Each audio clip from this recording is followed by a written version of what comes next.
저는 열심히 살며 경우를 벗어나지 않고 남에게 피해도 주지 않으며 옆을 보지 않고 열심히 노력하며 사는데 내 삶이 왜 이렇게 궁색하고 고달플까 항상 불만이 많았습니다. 그러던 중에 부처님 법을 만났습니다. 알고 보니 제가 준비하지 못하고 복도 짓지 않고 모두가 제 탓이라는 걸 알았습니다. 그때부터 저는 생각을 완전히 바꾸었습니다. 그때 제 나이가 40세였습니다. 좋아하는 술도 끊었고 담배도 끊었습니다. 다음 생을 준비하는 삶을 살자 보시도 하고 베풀기도 하고 진심도 참으며 겨울도 지키고 잘 되진 않았지만 열심히 살았습니다. 그런 세월을 보내다 보니 여러 수행 방법도 접하게 되었습니다. 참선도 해보고 간법도 해보았습니다. 그러나 뚜렷한 방향을 제시해 주지 못했습니다.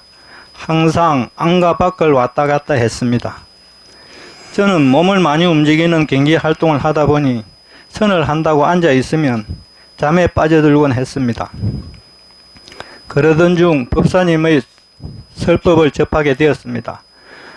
무슨 생각이든 일어나면 착각인 줄 알고 부처님께 바쳐라 고 하신 법사님의 법문에 귀가 솔깃했습니다.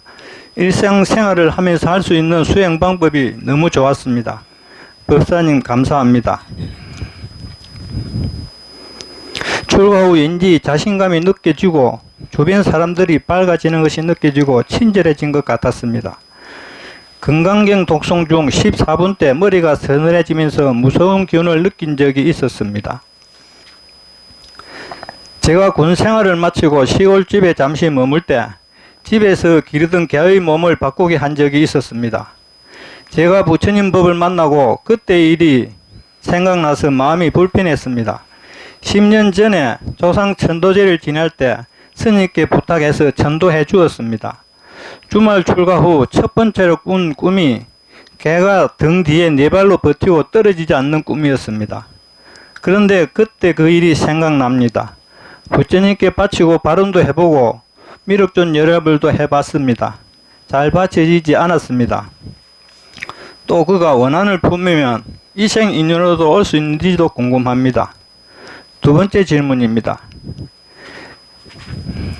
전생의 업을 이 생에 살고 이 생의 업으로 다음 생을 차차 없이 산다고 하는데 각자의 업과 공업은 어떤 가게가 있는지 궁금합니다. 법사님의 자비하신 설법 청하옵니다. 법사님, 부처님 감사합니다. 근데 이제 우리가 이런 체험을 종종 하는데요. 나는 최선을 다해서 사는데 펀펀히 게으르면서 사는 사람들도 이렇게 잘 사는 데 비해서 나는 성실하게 열심히 또 착한 일도 해가면서 사는데 내 삶은 왜 이렇게 참 힘들까? 왜 그럴까? 이런 생각이 드는 수가 많이 있어요. 왜 그럴까 하는 어떻게 보면 짜증스러운 것 이런 생각이 많이 드는데 발근이라면요. 이때 어떤 해석을 해주시느냐 하면은 왜 그럴까 하지 마라. 당연히 올 곳이 온 것이다. 왜래 네가 한 것에 비해서는 좀 그래도 많이 봐준 거다. 이렇게 얘기하실 거예요. 왜 나는 이럴까? 이럴 필요가 전혀 없는 것이다. 왜래 감사해야 될 일이다. 이렇게 거의 도의는 해석을 합니다. 네. 근데 다행히 그걸 깨치셨다는 얘기 같아요. 이제는 나는 왜 이렇게 최선을 다해서 사는데 나는 왜 이렇게 나한테 차려오는 것은 이렇게 힘든 것, 박복한 것만 차려올까? 이제 이런 생각은 안 하시죠. 근데 반대로 감사하는 마음을 자꾸 연습하시는 것은 매우 바람직하다. 자꾸 감사하는 마음을 내면은 감사의 일이 자꾸 생기는 건 확실합니다. 네. 그리고 왜 그럴까? 이렇게 진심인데요, 일종의. 왜 그럴까 하시지 마세요. 당연히 그렇게 될 것이 그렇게 된 겁니다. 예. 그리고 왜래 좀 감사해야 될 일이다. 그 정도 된 것만 해도 감사할 일이다. 이렇게 해석을 해야 꼭 옳습니다. 매살 그렇게 생각하면 좋습니다. 그래서 뭐 참선도 해보시고 관법도 해보시고 이렇게 했는데 잘 안 되셨죠. 잘 되시면 꾸준히 하셨겠죠. 뭐 특별하게 되지 뭐고 변화된 거는 없었습니다. 근데 이제 그게 왜 잘 안 되느냐면 내가 하는 참선, 내가 하는 관법이기 때문에 자꾸 하다 보면 아상이 줄어들어가는 게, 수도라는 게 원래 아상을 죽이기 위해서 하는 게 수도인데, 보통 수도는 까다가다가 그 과정을 통해서 아상이 커지는 수가 있어요. 그러니까 재미가 없어지는 수가 많습니다. 그리고 참 무슨 생각이든지 착각인 줄 알고 바쳐라. 여기에서 마음이 확 쏠리셨다고 그랬습니다. 일상생활을 하면서 충분히 할 수 있는 공부. 그렇죠. 참선한다 그러면 일상생활과 함께 하기가 좀 어려웠죠. 일을 마치고 앉으면 쫓아오는 게 잠이었습니다.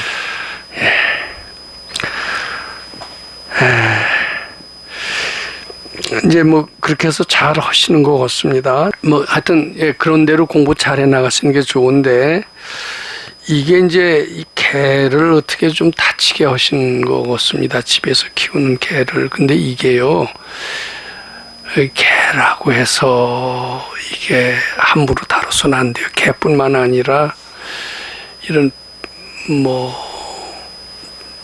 집안에 있는 가축은 말할 것도 없고, 산에 있는 뭐 산짐승들, 뭐 개구리, 뱀 이런 것들, 또 심지어는 물고기 이런 것들도 함부로 살생하는 것은 사실은 그 업보를 그대로 받는다고 그럽니다.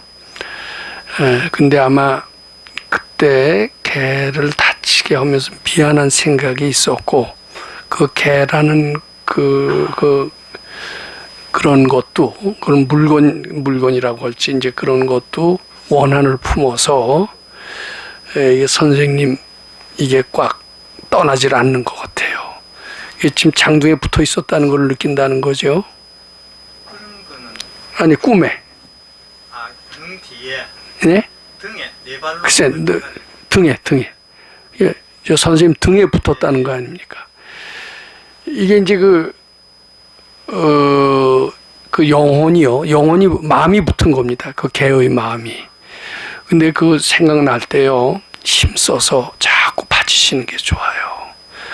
그 장둥에 붙은 개 모습이 꿈속이지만은 떠오르시죠? 좀 크고 좀 누른 색깔. 예. 하여튼 그 개가 그 장둥에 붙어 있는 그 상상하면 상상이 되시죠? 거기다 대고 자꾸 미륵존열협을 하시는 게 좋습니다. 그 금생에 그한테서 과보를 받을 수도 있고요. 내생에도 과보가 있습니다. 비록 개라는 미물이지만은 그 원한을 품고 갔고요. 복수를 하려고 그래요. 그 자식이 될 수도 있고, 이제 뒤늦게 했기 때문에 아마 자식으로 오지는 않겠지만은 내생이라도 이 같이 갑니다. 이게 장둥에 붙어 있는 이 귀신이. 개를 그렇게 한 거는 제가 군에 제대하고니까 총각됩니다. 그럼 지금 자손이 몇입니까? 그러면 개가 장둥에 붙었다는 그 꿈을 꾼 건 언제예요? 이거는 출가하고. 최근에? 예, 첫 출가하고 꾼 꿈이. 여기서 본 거죠? 예, 여기서가 아니고 집에서. 집에서 하여튼 뭐 공부하다가 보신, 저 꿈속에서 보신 거죠. 근데 자손들은 어떻습니까? 속색이진 않아요, 혹시? 딸이 속을 좀 새기는 편. 네, 진심이 많죠. 근데 이게 이제 유산을 시킨 경우도요, 또는 뭐 처녀 때 뭐 바람을 펴서 유산을 하는 수가 있지 않습니까? 그러다가 시집을 가서 대개는 뭐 임신해서 뛰는 거예요. 처녀 때 뱀은. 그럼 그거 살생입니다. 거의 결혼 오고 나서도 그 집 태어나서 속 무척 세깁니다. 어떤 분은 그 자라 피를 실제로 아주 이 공부는 저건데 자라의 뭐 왼쪽 팔을 뭐 잘라서 그 피를 마셨대요. 몸에 좋다고 그래서 얼마 뒤에 자기 딸이 태어났는데 왼쪽 팔인가가 없는 뭐 그 딸이 태어나서 그때 속색이었는데 우리 선생님께서 전생에 그 자라피 몸에 좋다고 그래서 그 먹은 것이 딸로 돼서 왔다 이런 얘기를 하셨다고 그럽니다. 거의 살생업보는 인과응보가 틀림없습니다. 근데 우리 가르침이 뭐냐면 인과응보를 벗어나는 가르침이거든요. 그러니까 아직 출가했습니까? 안 했습니까? 따님이. 출가를 해서 이혼을 했습니다. 이혼해서 친정 가서 삽니까? 친정에 살지는 않았고 하여튼 친정하고 관계가 지금 맺어지고 있죠. 그런데 지금 이제 그 성격이 보면은 네. 저도 성격이 급한데 상당히 급하고 지혜롭지 못하고 그러니까 이제 시집 가서 남편하고 잘 살면 부모의 그 두뇌 속에서 아 이제 뭐 걱정거리가 사라지는데 이혼하고 오니까 계속 걱정거리로 남았지 않습니까? 하여튼 그 딸인지 뭔지는 몰라도요. 하여튼 그 개 생각이 나면 지금이라도 자꾸 바치시는 게 좋겠다. 그런 말씀 드리고자 합니다. 그러면 그 바치는 방법 천도 갖고는 잘 안 돼요. 어떤 스님한테 천도제 지냈다고 그랬죠? 조상님 천도를 하면서 그 개 천도까지 같이 시키셨다고 하는데 아니에요. 그거 쉽지가 않아요. 제가 심지어는 우리 선생님의 경우를 말씀드리는데 이제 끈끈한 부모 자식 간의 끈끈한 사랑이 얼마나 독한 줄 아세요? 우리 백 선생님께서는 10살에 아버님이 돌아가셨대요. 그리고 11살에 어머니가 돌아가셨대요. 그리고 남매만 놔두고 도망갔어요. 그러니까 10살, 11살 요 남매만 놔두고 어머니가 돌아가시면서 어머니 눈이 감길까요? 안 감길까요? 안 감기죠. 저 불쌍한 어린 것들이 내가 가면 어떻게 사나. 그 영혼이 천도가 안 되는 거예요. 그 마음을 딱 아들한테 붙어서 백 선생님 장둥이에 40년을 붙어 있었대요. 근데 이제 공부를 안 하면은 몸에 신경통이 생기고 그냥 몸이 아프셨대요. 또 공부를 하면은 조금 괜찮고. 근데 처음엔 몰랐대요. 왜 그런가 하고. 몰랐는데 관심도 안 뒀겠죠. 근데 알고 봤더니 어머니가 10살 먹은 아들을 그리고 뭐 9살 먹은 누이 동생을 놔두고 가니까 마음이 떨어지질 않는 거예요. 그래서 장둥이에 딱 붙어서 했는데 도인 장둥이에 붙어 있었기 때문에 도인이 공부하는 바람에 그것도 같이 공부를 했다 합니다. 이게 40년 만에 천도가 됐는데 같이 공부해서 천도를 시켰는데 똑똑했대요. 그래서 서울대학 갔고 이제 천도가 됐다라 얘기하는데 이게 사랑이라는 게 이렇게 무섭습니다. 사랑이 도움을 주는 게 아니라 장둥이에 딱 붙어서 병으로 이렇게 괴로움을 주는 거예요. 그 해탈이 그렇게 또 간단치가 않습니다. 그래서 보세요. 저 선생님은 그 개가 미안한 생각이 있으면 그 보호에서 벗어나기 어렵습니다. 뭐 지금도 받고 계신지도 모릅니다. 근데 지금 뭐 누구 딸로 왔는지 아들로 왔는지 그건 잘 모르겠어요. 근데 하여튼 그 개 생각이 나면 지금도 자꾸 미륵전 열애버려서 받치시면은 그 업보로 인한 고생에서 벗어나실 것 같아요. 이게 한번 자기가 이렇게 맺어놓고 마음속에서 그려놓으면 그것을 해탈하는 데는 이 금강경 잘 읽으면 대가를 치르지 않고서도 해탈이 많이 된다고 그래요. 근데 속색이는 아드님은 그렇게 속색이지 않죠. 그 문제는 그게 있는데 아마 그럴 공산이 있어 보입니다. 제가 보기에는. 정확한 제가 눈으로 보지는 못하는데 네. 생각이 확 지나간 지나죠. 네. 아니요, 그건 거의 개라고 해도 그렇게 하게 되면 그 원한을 가지고 이게 자식이 아니죠, 말하자면. 왼수가 앞으로 그 집에 온 거랑 똑같습니다. 근데 이게 세상 논리로 보면 기가 막히죠. 근데 발근이는 그런 얘기를 아주 합니다. 그래서 우리 공부는 그런 업보를 해탈하는 거거든요. 자꾸 아마 봐주시기 바랍니다. 네. 또 보충 질문 없습니까? 뭐 각자의 업과 공업이 있다고 그러는데 각자의 업 속에 공업이 다 포함되어 있습니다. 그걸 따로 분리시키지 말기 바랍니다. 그러면 공업이라면 제가 여기에 올 수 있는 법도 공업에 아니요. 올 수 있는 것은 선근이죠. 선근하고 업하고는 조금 틀린 것 같아요. 업은 복력, 이제 선근은 복력하고 관계가 있고 자유로워집니다.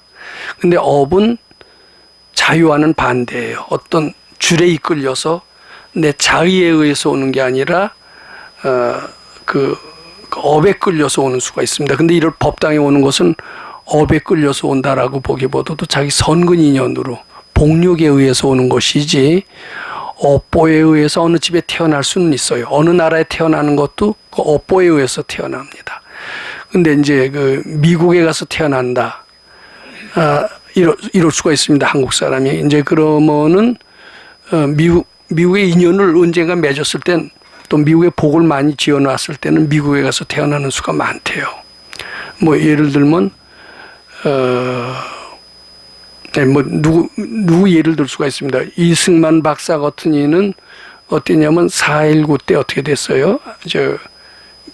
미국으로 건너갔습니다. 하와이에서 돌아가셨어요. 너 어디를 생각했느냐 하면은 고국을 생각하시다가 돌아가셨어요. 그래서 한국에 태어나셨답니다. 그분 후생은. 만약 그분이 한국에서 태어나셨다면 미국에서 몇십 년 생활을 하셨기 때문에 후생은 미국에 태어날 공산이 많대요. 근데 그분은 하와이에서 계시다가 한국을 늘 그리워했어요. 그리고 국립묘지에 묻히셨어요. 그리고 한국에서 태어났지만은 상당히 똑똑했다고 그래요. 그의 후생을 봤는데 뭐 서울대학 다니다가 원체 미국에 인연이 있어서 다시 젊은 나이로 미국에 갔는데 지금 어떻게 되는지는 잘 모르겠습니다. 그 뒤로는 미국에서도 상당히 활동을 하는지 한국에 다시 왔는지는 모르겠어요. 그런데 미국 개인의 인연이 있어서 미국으로도 태어나는 것을 개인의 업이라고 할 거고요. 또 미국에 태어나는 것은 미국 사람들이 맺은 미국 사람들의 캐릭터, 미국 사람들의 특징과 걸맞는 업이 있어요. 그걸 공업이라고 저는 그렇게 말씀드리고 싶은데, 근데 개인의 업 속에는 그 공업이 다 포함되어 있다. 이렇게 말씀드리고 싶습니다.